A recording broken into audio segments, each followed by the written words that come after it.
Hello.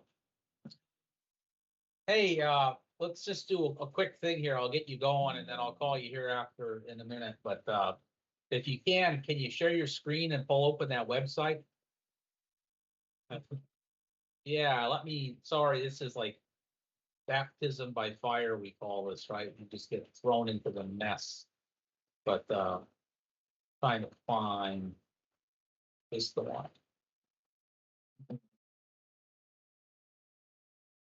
Yeah, so hold on one second. Let me give you this too. You're gonna need that. So I don't even know how much experience you got on the frac side, but uh, you're going to get some very quickly. So this project, the idea was the client is going to frac a well, and they looked at some offset operators that have had poor results in this type of reservoir. And they don't want to make the same mistakes, right? They think they have an approach that they can turn this reservoir that has not worked before into a profitable thing, right? But they don't know what's going to happen. So they've taken this workflow that I have. I don't know if you had a chance to watch that one video with the Wishbone Flats well, but that's the well. And what I've done is I've taken the log data, right, and done calculations and things to make a static model, basically, for a fracture simulator. And I've taken a couple of different end cases. It gets complicated, right? We're going to have to sit down and talk through all this at some other point. But right, we're looking at the in situ case, right? The reservoir as it's represented by the logs in this one well. And then we're doing sort of a probabilistic thing where we're saying, well, what happens if, because this is a carbonate reservoir, what if things change? What if there's more permeability than we anticipate, or there's less permeability? That's going to change the leak off behavior, right? Which is going to change the material balance in the fracture modeling, which is going to change the net pressures, which is going to change the volume, which is going to change the geometry, which is going to change the proppant concentrations, right? Blah, blah, blah. There's a chain. So what we did is loaded this static model from the logs into this fracture simulation software. Have you heard of this before, StimPlan? Okay, so this is a finite element numerical simulator that works on a Cartesian grid system. So squares, right? And it's got appropriate treatment for layered modulus, like some simulators that use DDM and stuff like that. This is using direct displacement, and it handles height growth in complex heterogeneity of like mechanical heterogeneity, right? You've got fracture widths that are big and small depending on the Young's modulus, right? It handles all the other physics, and it's been used for like 40 or 30 years, I think, something like that, or more. Late 90s, I want to say, is when it was developed. So the guys that did the work on this originally were Ken Nolte and Mike Smith, right? Which is what the NSI stands for, Nolte Smith Incorporated, right? Both sort of finite element PhD mechanical engineer guys, right? So they did all the math to create the simulator. The reason it's good is because it's been used for so long, right? That all the bugs have been worked out of it. They've added some things. It's still not the greatest thing in the world, but it works. So the way that they developed it recently is they brought it into this web interface. So if you do me a favor, and on the far left there are these banners, right? If you click on the one that says frac geometry models, the second from the top, this has got all the setup information in it for how we're going to do the modeling. For the time being, your first task is going to be going down to the outputs section at the very bottom. That's the one, yeah.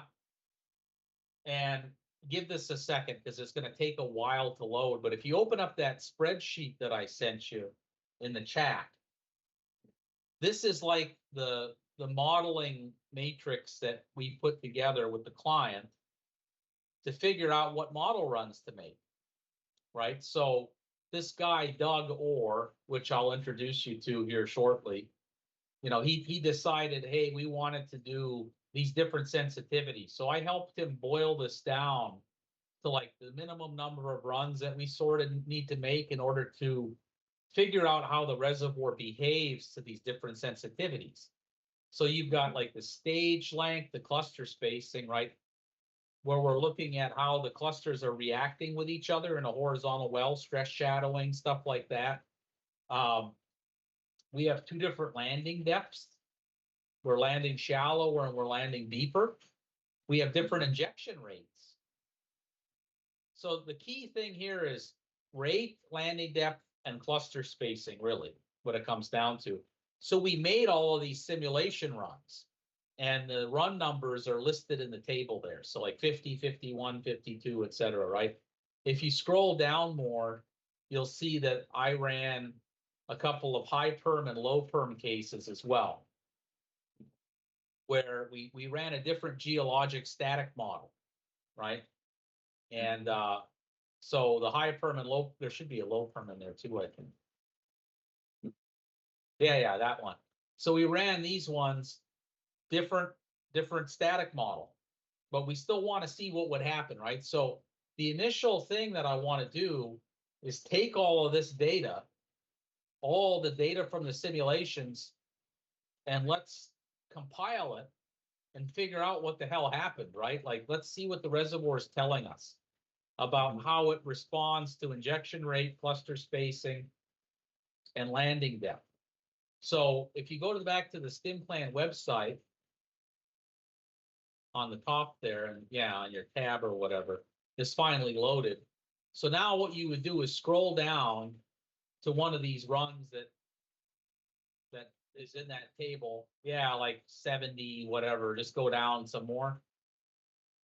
Keep going. Just scroll down at the bottom there. Yeah, just keep going. You'll see it when it, there you go. So keep going down to like 70 something, because these are runs that Doug's making, the client. We don't give a shit about these. We only care about the ones in that spreadsheet. Yeah. Okay, it's good enough. We'll just for, so the outputs here that we want to take together, we want to start compiling this somewhere. If you click on, there's two buttons where it says reports in the middle. The ones that we're interested in are console outputs and summary report, right? Or maybe just summary report if you click on that. What we're looking for is the static information, perforated intervals. We also want the output from the simulator. So if you scroll down, it's got average properties, but we actually want the simulator output itself. So what we'll need to do is like start cutting and pasting and saving all this stuff. Maybe you might be able to find an easy way to do this too. But see how it's got like the time history there and all that, and the pressure for each cluster, like that's all in the summary reports. Like we want all this stuff. And then, in 2024 or 2025, the engineer would need to sit down and look at the results, make cross sections of the contour plots, and figure this all out himself or herself. In 2026, we can probably just dump all this shit into Claude or something, one of these AIs, right? And create a summary report. But all kinds of things that we could talk about later here in terms of your Python skills and doing analytics on some of this data, right? There's a lot of information here. It's going to tell a story, and it's going to tell us that at high cluster density, this is a carbonate reservoir. It's very stiff rock. the stress shadowing becomes a problem and the clusters start to shut down. So we don't get an effective stimulation, right? This goes back to like all the stimulation strategies that came out, 10 years ago about limited entry designs and stuff like that. It was really hot topic about how can I engineer a completion so that I get perfect geometry, right? Type of thing. I think what these runs are going to tell you is that 4 clusters, the reservoir's cool. It takes it all, it creates fractures and props them, right? At 8 clusters, it starts to shut down and it starts to cause so much interference between the clusters that you end up with super clusters that are growing. And so you see things in here too, like negative net pressures. And keep in mind that's a relative pressure to where the perforations are. So you could have a zone with lower stress that's above or below you, and that's what's causing that to happen. But if you go hit the back button on the top of the screen, and probably I don't know how we get these summary reports out of here the easiest, if it's going to be a cut and paste thing or if you can do an export thing of some sort. I don't know. You'll have to dig around in here. But if you hit the back button really quick, just to show you, there's a button that says Contour Plot Light. It's the first, yeah, click on that one. And this thing is bad programming on their end because they only let you look at 6 fractures, I think, or something. But what you can do, if you click on the little hamburger icon in the upper right, or you know what, hit the back button really quick. I lied to you. I put you on the wrong one. Now we have to wait for this thing again. Also bad programming, right? Especially since it's a website. What the hell are we waiting on, right? It's all on Amazon web server. Like, what are we retrieving? The one that you were looking at is for a single cluster. There's a panel that you can put 7 or 6 clusters on, I think it is, which should be configurable, but whatever. Just to show you how to look at some of this data as well, because you may want to go through it, make some screenshots, whatever. But I've been talking a lot. I want you to tell me really quickly, because I do need to go get something to eat so I don't get stuck here. But tell me really quickly what kind of experience you've had on the fracture stimulation side.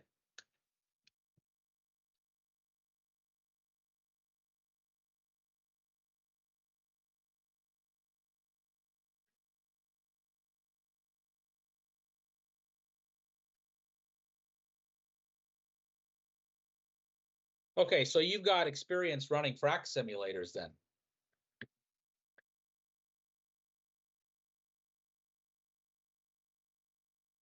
Yeah, well, it's details, right? But a frac simulator is a frac simulator.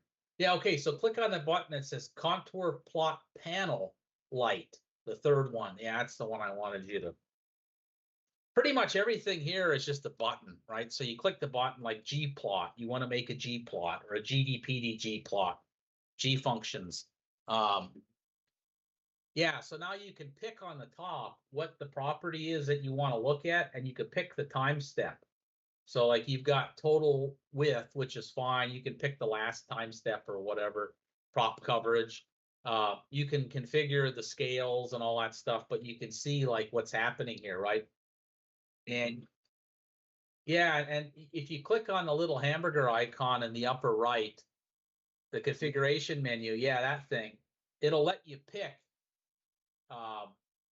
somewhere in here. Yeah, you could pick which fractures it actually plots. And I think this case has got 8 fractures, so you have to pick which 6 it lets you plot.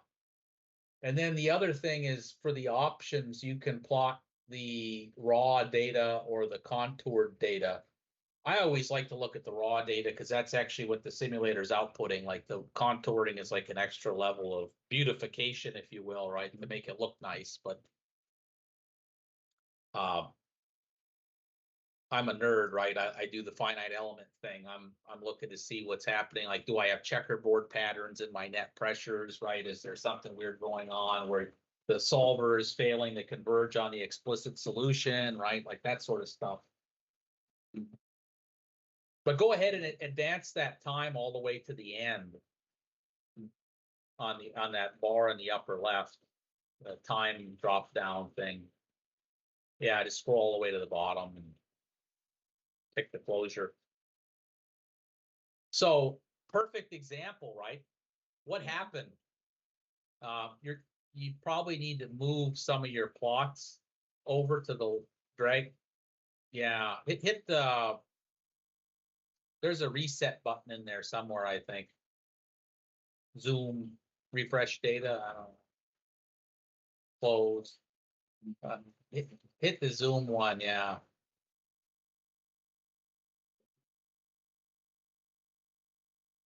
Yeah, no problem. Maybe try the pan one next to it with the little arrows next to the zoom icon. Or hit the home button. What's that home button do? On the right there. Yeah, no, hit that home button. I bet you that'll do it. It looks like a house, bond. There we go, reset axis, bang.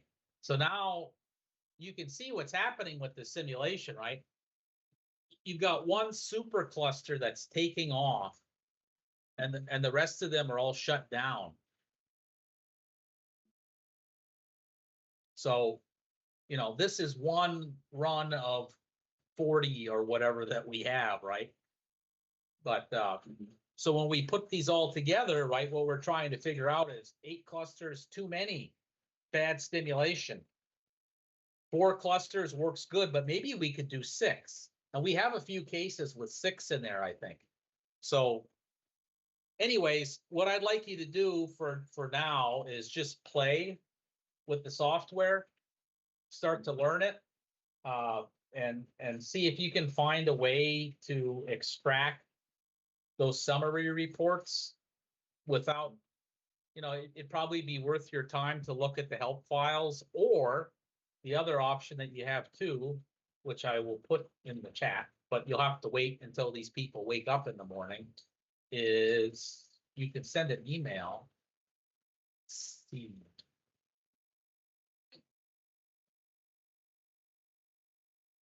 Well, ask them how.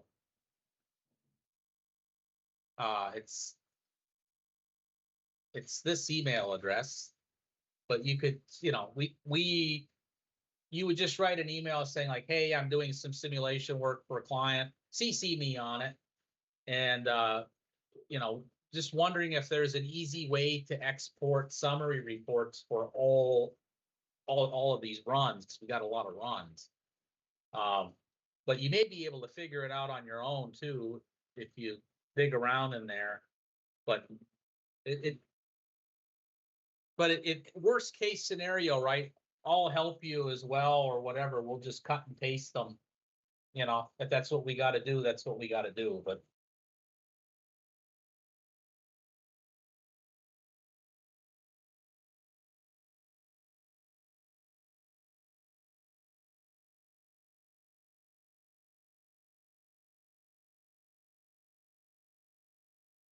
yeah, well, I think if you just cut and paste the summary reports into like text documents and save them to a folder, right? That's step one. And once we get all the summary reports in one place, then we'll stick them in Claude or something, one of these AIs, and then, see what it's able to pull out of all of that. And we'll have to double check, spot check it ourselves too, because, I've had a lot of issues with some of these things. Well, usually it's when the sessions get stale. Like if you use them for too long, they start to get really weird.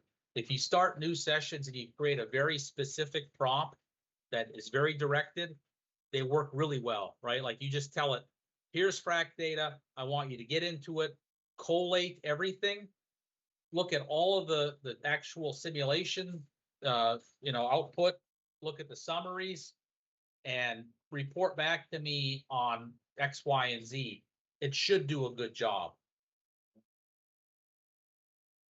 But we can talk about that stuff later, like prompt engineering and all this stuff. I'm sure you're well aware of that in the AI world, right?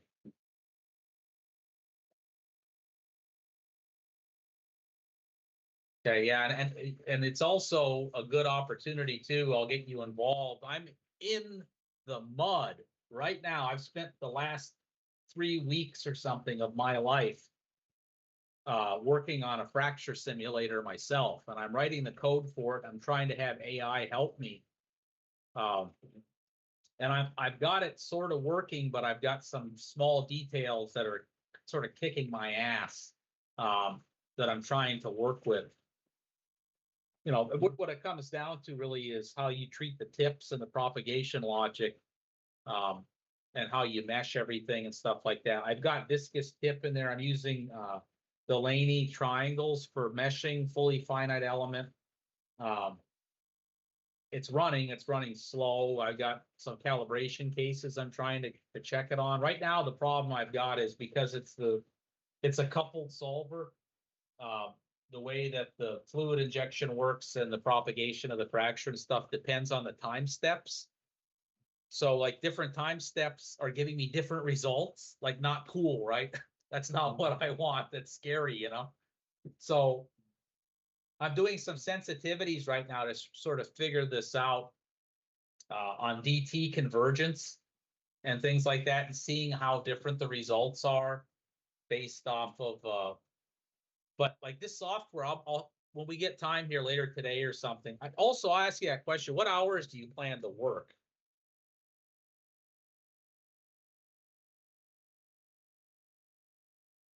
What hours are they working?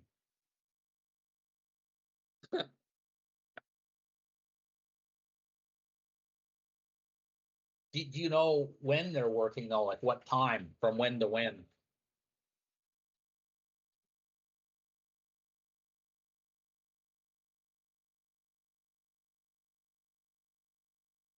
Okay.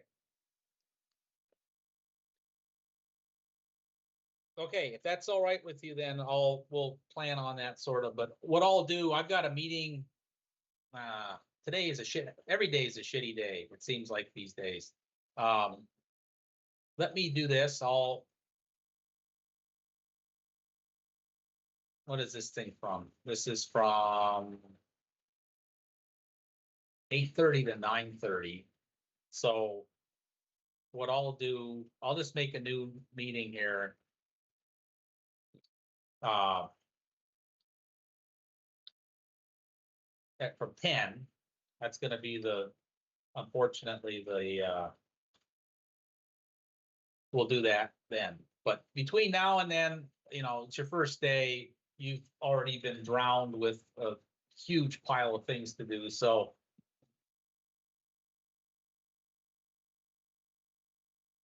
yeah, play around in it. This is the only tab on the left that you're going to be working in. So the other ones don't worry about, but you can sort of tab through some of these things. Don't change anything, please, because if you change it here, it changes it and we're screwed. But for the most part, just look at the outputs part, right? And start compiling some of these things based off of that spreadsheet. So you'll have to look at the run numbers. And I'll get you set up with our petrophysics software later tonight. I think we'll need to get you with IP and the software that I've been writing, the internal stuff. I'll get you both, and that'll get you access to that frac simulator also that you can play with. But anyway, we'll talk later. So have a cup of tea or coffee or whatever it is that you drink, and relax and just play with the simulation software and check it out and see what you think and learn. That's your job for right now, I think. Okay. Talk to you later. All right. Bye-bye.